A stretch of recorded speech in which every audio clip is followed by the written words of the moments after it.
Big breaking news. పులివెందులలో వైసీపీ అధినేత వైఎస్ జగన్కు ఊహించని పరిణామం ఎదురైంది. 3 రోజుల పర్యటన కోసం ఇంటికి వెళ్లిన జగన్కు అక్కడి పార్టీ శ్రేణులు షాక్ ఇచ్చాయి. ఎన్నికల్లో ఓటమి తర్వాత తొలిసారి పులివెందులకు ఆయన వెళ్లగా కార్యకర్తలు తీవ్ర ఆగ్రహం వ్యక్తం చేశారు. అధినేతపై తిరుగుబాటు చేసిన వైసీపీ కార్యకర్తలు జగన్కు వ్యతిరేకంగా నినాదాలు చేశారు. అధికారం కోల్పోయాక తాడేపల్లికి పరిమితమైన జగన్ అధికారం ఉన్నప్పుడు తాడేపల్లికి పరిమితమైనటువంటి జగన్ అధికారం కోల్పోయాక పులివెందులు రావడంపై మండిపడ్డారు. జగన్ ఇంటి అద్దాలు ధ్వంసం చేసి మూకుమ్మడిగా జగన్ ఇంట్లోకి దూసుకెళ్లారు. చివరికి భద్రతా సిబ్బంది పరిస్థితిని అదుపులోకి తెచ్చారు. రైట్, పూర్తి వివరాలు మా కరెస్పాండెంట్ రామకృష్ణ అందిస్తారు. రామకృష్ణ, ఇది హఠాత్ పరిణామం, అసలు ఏం జరిగింది? అక్కడ వైసీపీ కార్యకర్తలు అంత భారీ సంఖ్యలో రావడానికి గల కారణం ఏంటి? ఏ పని మీద అక్కడికి వెళ్ళటం జరిగింది? అలాగే లోపలికి అంతమందిని ఏ విధంగా ఎలా అలౌ చేయగలిగారు? సురేష్, జగన్మోహన్ రెడ్డి ప్రభుత్వం ఓటమి పాలైన తర్వాత ఆయన నిన్న అసెంబ్లీలో ప్రమాణ స్వీకారం చేశారు. ఇవాళ పులివెందుల పర్యటనకు తొలిసారిగా ఆయన ఓటమి తర్వాత తన సొంత నియోజకవర్గానికి వెళ్లిన సందర్భంలో అక్కడ వైసీపీ శ్రేణుల నుంచి ఆయనకు తిరుగుబాటు ఎదురైందనే చెప్పాలి. సాధారణంగా పులివెందుల నియోజకవర్గం నుంచి గెలుపొందిన జగన్మోహన్ రెడ్డికి సాదర స్వాగతం గత ముఖ్యమంత్రిగా ఉన్న సమయంలో సాదర స్వాగతం లభించేది. ఆయన ఎప్పుడు వెళ్ళినా కూడా పెద్ద సంఖ్యలో కార్యకర్తలు కావచ్చు, ఆ పులివెందులతో పాటు ఆ కడప పార్లమెంటు పరిధిలో ఉన్నటువంటి నియోజకవర్గం వారు, రాయలసీమ ప్రాంతానికి సంబంధించినటువంటి వైఎస్ఆర్ కాంగ్రెస్ పార్టీ నేతలంతా కూడా ఎయిర్పోర్ట్ కు వెళ్లేవారు. కానీ ఈసారి అలాంటిదేమీ కూడా జరగలేదు. ఒకరిద్దరు నేతల మినహా, చెవిరెడ్డి భాస్కర్ రెడ్డి లాంటి ఒకరిద్దరు నేతల మినహా కనీసం ఎయిర్పోర్ట్ కూడా వైఎస్ఆర్ కాంగ్రెస్ పార్టీకి సంబంధించినటువంటి ఓటమి చెందినటువంటి నేతలు ఎవరు కూడా వెళ్ళనటువంటి పరిస్థితి అయితే ఉంది. దీంతో ఆయన ఒక్కడే ఎయిర్పోర్ట్ వద్ద కూడా పెద్ద ఎవరు కార్యకర్తల హడావుడి కూడా కనిపించలేదు. ఆయన నేరుగా తన ఇంటికి చేరుకున్నారు. అక్కడ మాత్రం ముందుగానే అవినాష్ రెడ్డి ఈ వ్యవహారం అంతా కూడా ముందుగానే తెలుసుకున్నటువంటి అవినాష్ రెడ్డి కొంతమంది పులివెందుల సమీపంలో ఉన్నటువంటి మండలాలకు సంబంధించిన వాళ్ళని కొంతమంది జగన్ ఇంటి వద్దకు రప్పించినట్లుగా అక్కడ పరిస్థితి అయితే కనిపిస్తా ఉంది.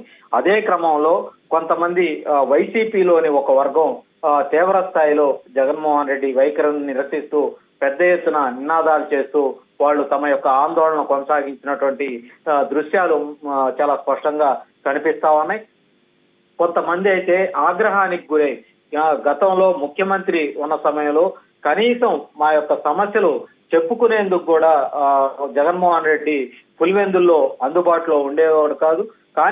ఇప్పుడు ఇక్కడికి వచ్చినప్పటికీ కూడా కనీసం ఆయన్ను కలిసే పరిస్థితి లేకుండా చేస్తా ఉన్నారని కొంతమంది వైసీపీ నేతలు తీవ్ర స్థాయిలో నిరసన వ్యక్తం చేస్తూ వాళ్ళంతా కూడా అక్కడ ఆందోళన దిగారు.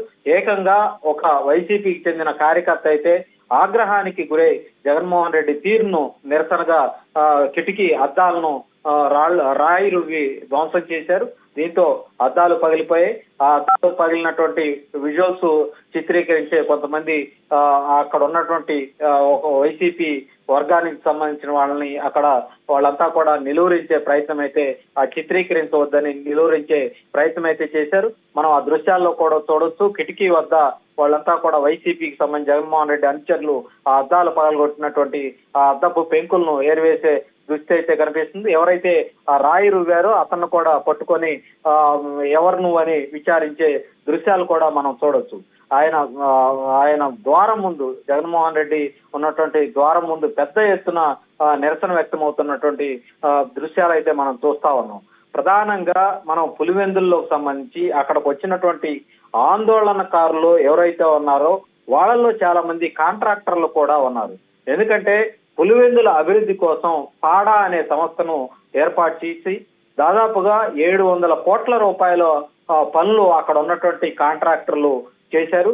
అయితే వాళ్ళెవరికి కూడా బిల్లులు చెల్లిస్తామని మభ్యపెట్టి చివరికి ప్రభుత్వం ఓడిపోయింది.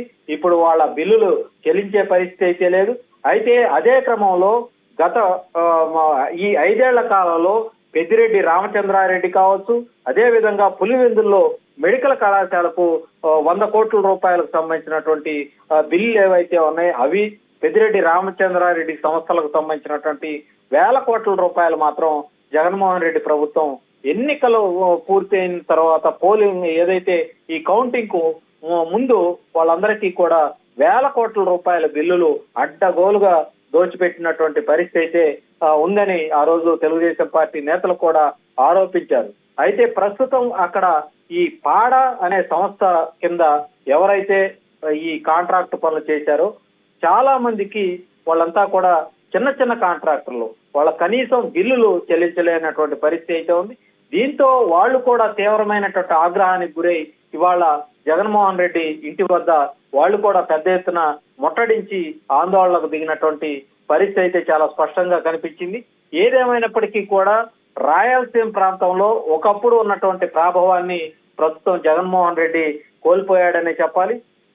జనాన్ని ఒకప్పుడు ఇసుకేస్తే రాలని జనం రాయలసీమ ప్రాంతంలో జగన్మోహన్ రెడ్డికి వచ్చేవారు. అయితే ఆయన ప్రభుత్వం ఎప్పుడైతే పడిపోయిందో ప్రస్తుతం కనీసం ప్రతిపక్ష హోదా కూడా లేనటువంటి పరిస్థితుల్లో మనం 2-3 రోజులుగా చూస్తా ఉంటే విశాఖపట్నంలో అక్కడ రిషికొండ పేరుతో 500 కోట్ల రూపాయలతో ప్రజాధనంతో ఒక భవంతిని కట్టి కనీసం అది ఎవరు కూడా ఉపయోగించుకోలేనటువంటి పరిస్థితుల్లో ప్రజాధనాన్ని దుర్వినియోగం చేసినటువంటి ఆ ఘటన. దాంతో పాటు ఇవాళ మనం చూసుకున్నట్లయితే తాడేపల్లిలో ఏకంగా ఒక ఇరిగేషన్ కు సంబంధించినటువంటి స్థలాన్ని కబ్జా చేసి అక్కడ వైఎస్ఆర్ కాంగ్రెస్ పార్టీ కార్యాలయ బహుళ అంతస్తులు నిర్మించే కార్యక్రమం చేయటం, దాన్ని చట్ట వ్యతిరేకమని అధికారులు కూల్చివేయటం. అదేవిధంగా విశాఖపట్నంలో కూడా వైఎస్ఆర్ కాంగ్రెస్ పార్టీకి సంబంధించినటువంటి కార్యాలయాన్ని నిర్మాణం కూడా పూర్తి చేశారు. కనీసం అనుమతులు కూడా తీసుకోకుండా నిర్మాణం చేయటం, ఇలాంటివన్నీ కూడా రోజువారీగా ఆయన గత 5 ఏళ్ల కాలంలో వ్యవహరించినటువంటి శైలి, ప్రజా వ్యతిరేక పాలన మీద రోజు రోజుకు కూడా జగన్మోహన్ రెడ్డి పొలిటికల్ గ్రాఫ్ రోజు రోజుకు కూడా పడిపోతున్నట్లు చాలా స్పష్టంగా కనిపిస్తా ఉంది. దీనికి నిదర్శనం ఇవాళ జగన్మోహన్ రెడ్డి పులివెందుల్లో ఆయన పర్యటించిన సందర్భంలో అక్కడ ఉన్నటువంటి వైఎస్ఆర్ కాంగ్రెస్ పార్టీకి సంబంధించినటువంటి కార్యకర్తలు వాళ్ళు వ్యవహరించిన వైఖరే చాలా స్పష్టంగా తెలిసిపోతా ఉంది. ఆఖరికి జగన్మోహన్ రెడ్డి మీద అక్కడ వైసీపీ కార్యకర్తలే దాడి చేస్తారని ఆయన సెక్యూరిటీ సిబ్బంది మొత్తం కూడా డోర్లు లాక్ చేసి ఆయన లోపలకు పంపించి వేసినటువంటి పరిస్థితి అయితే కనిపిస్తా ఉంది. ప్రధానంగా అక్కడ పులివెందుల ప్రాంతంలో వైఎస్ఆర్ కుటుంబానికి ఎప్పటి నుంచి కూడా వైఎస్ఆర్ కుటుంబం అంటే అక్కడ ఆ ప్రాంత ప్రజల్లో మంచి అభిమానం ఉండేది. అయితే వైఎస్ వివేకానంద రెడ్డి హత్య తర్వాత అక్కడ ఉన్నటువంటి ఒకప్పటి కాంగ్రెస్ శ్రేణులు కావచ్చు, ఆ తర్వాత వైసీపీ కావచ్చు, వీళ్లలో చాలా ప్రత్యేకంగా ఒక చీలిక అయితే చాలా స్పష్టంగా ఇవాళ జరిగిన ఘటనను బట్టి చూస్తే మనకు చాలా స్పష్టంగా అర్థమవుతుంది. మనం ఎన్నికల సందర్భంగా కూడా చూసాం. అక్కడ వైఎస్ షర్మిల, అటు వైఎస్ సునీత, ఎవరైతే వైఎస్ రాజశేఖర రెడ్డి సోదరుడు హత్య గురి కాబట్ట వివేకానంద రెడ్డి ఉన్నారో వాళ్ళ కుమార్తె ఒక సైడు, షర్మిల వీళ్ళంతా కూడా ఒక సైడ్ ఉండటంతో అక్కడ వైసీపీ 2 వర్గాలుగా మారిపోయినాయి. దీంతో జగన్మోహన్ రెడ్డికి రాబోయే రోజుల్లో పులివెందుల్లో ప్రధానంగా రాయలసీమ ప్రాంతంలో రాజకీయంగా ఇబ్బందికరమైన పరిస్థితి ఎదురయ్యే పరిస్థితి అయితే చాలా స్పష్టంగా కనిపిస్తా ఉంది. మనం ఇవాళ పులివెందుల్లో ఆయన వెళితే కనీసం ఆ రాయలసీమ ప్రాంతానికి సంబంధించినటువంటి గతంలో ఎమ్మెల్యేలుగా పనిచేసి మాజీలైనటువంటి ఎమ్మెల్యేలు కూడా ఆయన మొహాన్ని చూడటానికి రానటువంటి పరిస్థితుల్లో చాలా స్పష్టంగా ఇవాళ ఆ దృశ్యాలు అయితే చాలా స్పష్టంగా కనిపిస్తా ఉన్నాయి. భవిష్యత్తులో మరి ఇప్పటికే చాలా మంది ఆ రాయలసీమ ప్రాంతానికి సంబంధించినటువంటి పెద్దిరెడ్డి రామచంద్రారెడ్డికి సంబంధించినటువంటి ఎంపీ మిథున్ రెడ్డి కావచ్చు, వీళ్ళంతా కూడా భారతీయ జనతా పార్టీ నేతలతోటి టచ్ లో ఉన్నారని 2 రోజుల క్రితం ఆదినారాయణ రెడ్డి అసెంబ్లీ సమావేశాల సందర్భంగా అక్కడ మీడియా తోటి చాలా స్పష్టంగా చెప్పారు. మిథున్ రెడ్డే కాదు, ఇంకా వైఎస్ఆర్ కాంగ్రెస్ పార్టీకి సంబంధించి చాలా మంది మాజీ ఎమ్మెల్యేలు కావచ్చు, లీడర్లు కావచ్చు, వీళ్ళంతా కూడా భారతీయ జనతా పార్టీ తోటి టచ్ లో ఉన్నారు. త్వరలో వాళ్ళంతా కూడా ఇప్పటికే భారతీయ జనతా పార్టీ పెద్దల్ని తాము మీ పార్టీలో చేరతామని వాళ్ళంతా కూడా సంప్రదింపులు జరుపుతున్నట్లు తెలుస్తోంది. అయితే బీజేపీ అధిష్టానం మాత్రం కొంత ఆలోచన ధోరణితో వ్యవహరిస్తోంది. ఎవరైతే వైఎస్ఆర్ కాంగ్రెస్ పార్టీలో నీతి నిజాయితీలో ఉన్నారో అలాంటి వాళ్ళనే పార్టీలోకి ఆహ్వానించాలన్నటువంటి ఆలోచనతో ఆ పార్టీ నేతలు కూడా ఉన్నట్లు తెలుస్తోంది. మొత్తానికి కనుక మనం చూసుకున్నట్లయితే ఇవాళ పులివెందుల్లో జగన్మోహన్ రెడ్డి పర్యటన అయితే ఒక రకంగా అక్కడ ఆయన యొక్క గ్రాఫ్ రోజు రోజుకి పడిపోతుందనే దానికి చాలా స్పష్టంగా అర్థమవుతోంది. ఇవాళ కాంట్రాక్టర్లు వాళ్ళు బిల్లులు చెల్లించలేక ఆత్మహత్యలు చేసుకోవాలా అన్న పరిస్థితి అయితే ఇవాళ చాలా స్పష్టంగా అక్కడ పులివెందుల ప్రాంతంలో కనిపించింది. గతంలో తెలుగుదేశం పార్టీ 2014 నుంచి 2019 వరకు ఆ రోజు ఎన్డీఏ కూటమి అధికారంలో ఉన్నప్పుడు ఆ రోజు పనులు చేసినటువంటి కాంట్రాక్టర్లకు ఆ తర్వాత 2019లో అధికారంలోకి వచ్చిన వైఎస్ఆర్ కాంగ్రెస్ పార్టీ అధినేత జగన్ ఆ బిల్లులన్నింటినీ కూడా నిలుపుదల చేయడంతో చాలా మంది కాంట్రాక్టర్లు 2019, 2024 మధ్య చాలా మంది ఆత్మహత్యలు చేసుకోవాల్సినటువంటి పరిస్థితి ఏర్పడింది.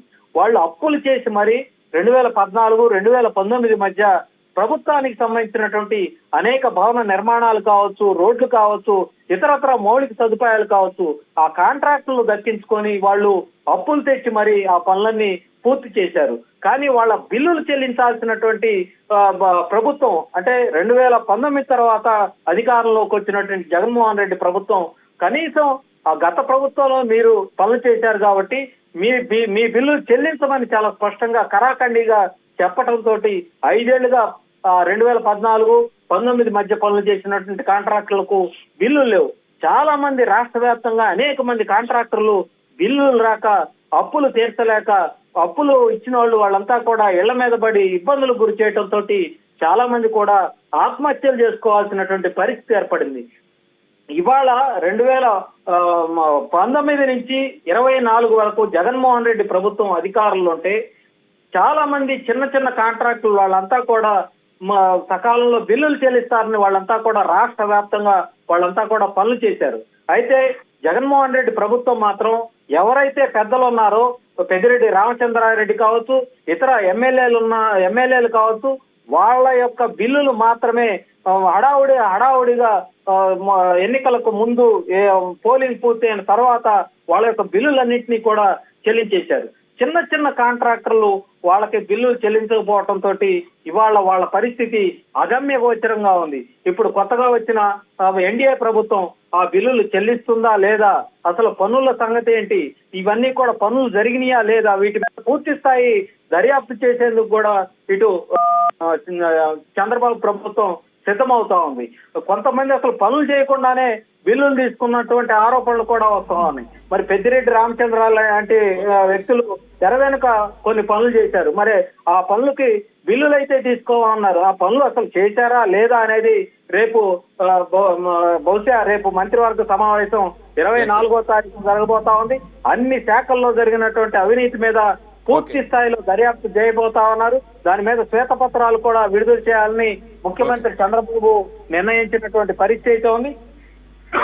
ఈ శాఖల అవినీతికి సంబంధించి మొత్తం కూడా బయటకు వచ్చే అవకాశం ఉంది. అసలు కాంట్రాక్టర్లు బిల్లులు చెల్లింపు చేయాలా వద్దా, అసలు వాళ్ళు పనులు చేశారా లేదా, పనులు చేయకుండానే బిల్లులు తీసుకున్నారనేది రేపు దీని మీద ఎంక్వైరీ కమిషన్ వేసే అవకాశం అయితే కనిపిస్తా ఉంది. ఈ ఎంక్వైరీ కమిషన్ లో అసలు వాస్తవ పరిస్థితులు తేలే అవకాశం ఉంది. దీని మీద పూర్తి స్థాయిలో దర్యాప్తు అయితే చేసే అవకాశం ఉంది. ప్రస్తుతం పులివెందుల్లో మాత్రం ఆ రాయలసీమ ప్రాంతంలో జగన్ గ్రాఫ్ రోజు రోజుకు పడిపోతుందనే చెప్పాలి సురేష్.